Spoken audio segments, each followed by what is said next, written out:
So let's continue our lesson on zakat fitrah. So we've talked on the conditions of paying zakat fitrah, which is also the conditions lah, syarat wajib for zakat fitrah. First, you must be a Muslim, meaning those people who are not yet Muslim, on the last day of Ramadan, they do not have to pay zakat fitrah. So what happened to those people who embrace Islam ataupun masuk Islam on the day of the last Ramadan? On the day of the last Ramadan. So even though on first Ramadan he is not yet a Muslim, but he embraced Islam just before the sunset on the last day of Ramadan. So does he have to pay zakat fitrah? Yes, the answer is yes. But if that person embraces Islam on first Shawwal, meaning he does not have to pay zakat fitrah. Okay, so that's how it works. Okay, and the second condition is the setting of the last sun on the last day of Ramadan. So you must understand, for those people who pass away before Maghrib prayer, on the last day of Ramadan lah. So do they have to pay zakat fitrah? Meaning during Asar prayer, he passed away. And so he did not manage to pass, the setting of the last day of Ramadan. He passed away before the setting of the last sun on the last day of Ramadan. Even on the last day itself, it's the last day on, around Asar prayer. So that person, he does not have to pay zakat fitrah. Okay, but if that person passed away during Maghrib prayer, on the last day of Ramadan, after the setting of the last sun, on Maghrib prayer, maksudnya bila dah masuk Maghrib tu, officially it means after the setting of the last sun lah. Officially meaning he had entered first Shawwal. Dia meninggal tu 1 Shawwal lah, meaning he passed Ramadan and then dah masuk Shawwal. So does he have to pay zakat fitrah? Yes, he has to pay zakat fitrah even though he died. He passed away malam raya tu lah, maksudnya Maghrib tu kan. So he has to pay zakat fitrah. What happens to a baby who is born before the setting of the last sun on the last day of Ramadan? Sebelum matahari terbenam tu, and a baby is born, katalah dia lahir asar, betul-betul sebelum Maghrib prayer, before the sunset. So does that baby have to pay zakat fitrah? Yes. Of course, but not the baby lah pay. It's the father. So because he's he's the dependent of his father, meaning the father need to pay zakat fitrah for the newly born baby. But what happens if that baby is born on Maghrib, and after the sunset, and waktu matahari terbenam tu, Maghrib tu baru dia lahir. Officially, he is born on 1st of Shawwal. Does he have to pay zakat fitrah? No. Meaning, no. All baby who is still in the womb, yang masih dalam kandungan, belum dilahirkan, or who is born first Shawwal, second Shawwal, after the last day of meaning after the sun has already set, kan, matahari dah terbenam, have already set, that baby does not have to pay zakat fitrah. Again, not the baby needs to pay. Kalau dia kena bayar, it's the father. So this is on the second condition of zakat fitrah. And the last condition is having excess wealth. And I've talked on this a lot in the previous video. What do we mean by excess wealth?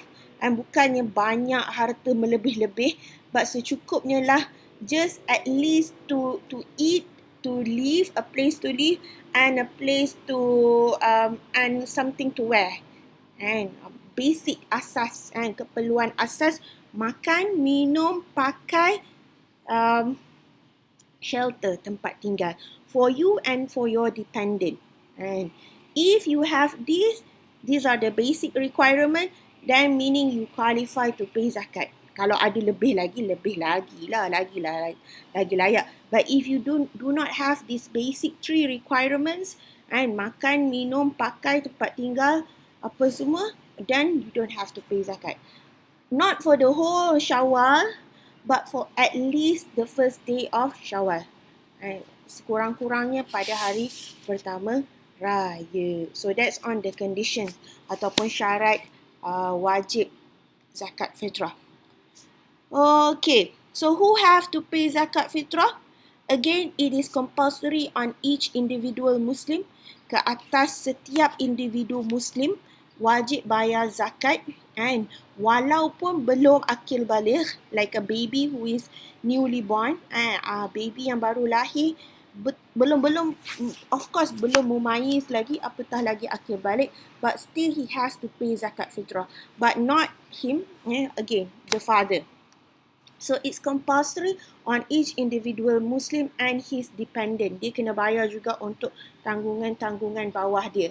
So like a father and a breadwinner and ketua keluarga tu lah, dia kena bayar untuk diri dia, untuk isteri dia, untuk anak-anak dia, and untuk semua yang ada tanggungan bawah dia. And but if he has a son or a daughter who is big enough, yang dah akil balik, yang dah boleh cari duit sendiri, boleh bekerja sendiri, it is no longer compulsory for the Muslim, for the father to pay for that son or for that child. That child needs to pay for himself. Dia bayar sendirilah kalau dia dah mampu kan. But we are talking about small children, anak-anak yang kecil, of course it's the father's responsibility to pay zakat fitrah for that person. Can you pay zakat fitrah for someone else? Who is not your dependent? Boleh ke kita bayar zakat fitrah untuk orang yang bukan tanggungan kita? Of course your wife, your children and your parents are your adalah your dependent, your official dependent. But can you pay for someone else? Perhaps your neighbor or your friend who is, maybe they don't have enough money, they are poor, but still they qualify to pay zakat fitrah. Can you pay for them? Of course you can pay for them, but you need to ask for permission first from that person. Tak boleh bayarkan sahaja without their permission. You need to ask for permission because this is basically an ibadah. This is satu ibadat, kan? And again, it's compulsory even for the poor. And then kalau kita nak bayarkan untuk orang miskin, itu ibadat dia. Kita kena minta izin dia dulu. It's like prayer kan. Orang miskin pun kena semayang. Orang kaya pun kena semayang. Boleh ke saya nak semayang untuk orang lain? Of course, it's their responsibility sebenarnya. Tanggungjawab orang tu untuk sembahyang. Sama juga macam zakat fitrah. It's actually their responsibility to pay for zakat fitrah. And he needs to, to work hard for it, to strive to pay for it. And kalau kita bayarkan without asking for their permission ke apa ke, it's basically kita macam it's not advisable lah. Bagi dia cuba dulu untuk bayar dan sebagainya. But if you really want, you need to ask for their permission first. Kalau dia macam mungkin dia dah cuba, dia rasa tak mampu juga dan dia bagi je tak apalah, dia benarkan untuk kita bayar zakat fitrah dia, then it's okay. But if that person wants to pay for themselves, dia nak bayar sendiri, so let it be kan. Because again, it's an ibadah, satu ibadah kan. Dan dia pun kena usaha juga untuk buat. Macam puasa lah. Mungkin dia pun nak usaha juga untuk buat. It's just that this zakat fitrah, it involves money kan. So kita tak nampak sangat. Macam kalau puasa kita susah nak puasa untuk orang, nak semayang untuk orang. Tapi bayar zakat kan, duit ni kita rasa kita boleh buat untuk orang. Boleh, tapi again you need to ask permission first. How about the rate, the amount, the amount of zakat fitrah? The amount is actually segantang. I don't know how we say it, segantang in English, but segantang lah kan. Segantang of your of the staple food of that particular people on that particular place. Segantang makanan asasi untuk orang tempat tersebut lah. So if here in Malaysia our staple food is rice, for other people perhaps it's wheat and gandum. Tempat lain mungkin benda lain. So depending on what type of your tak kisahlah apa kita punya staple food, but satu gantang. This satu gantang is equivalent to 4 cupak. 4 cupak banyak mana kan?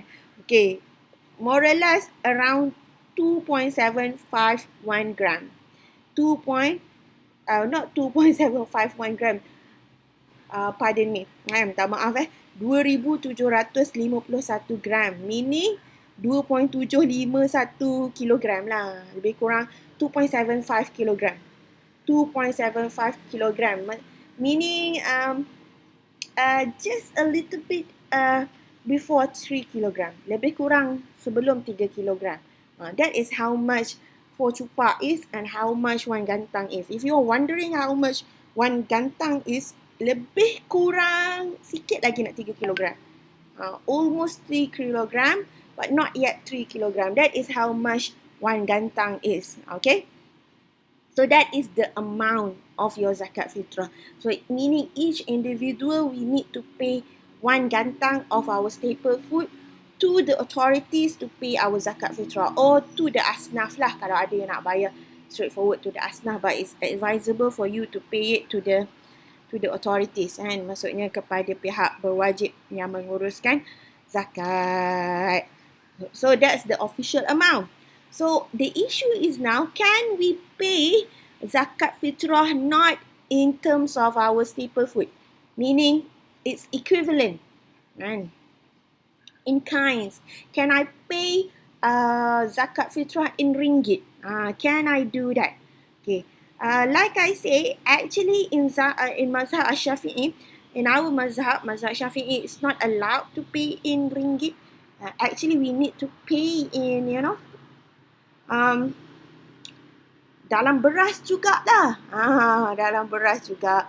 But in this situation and our country, who is actually adhering to mazhab Shafi'i, we are following the mazhab Hanafi's opinion on paying zakat fitrah with its equivalent, dengan yang senilai dengannya, meaning in ringgit, and because it's quite, I don't know whether you found it anywhere, but saya tak pernah lagi nampak orang bayar zakat fitrah dengan segantang beras. Not here in Malaysia. Perhaps somewhere else they still do it. But here in Malaysia, susahlah untuk kita bawa. Boleh je seorang bawa satu lebih kurang 2.75 kilogram beras, kan, letak dalam bekas dan bayar.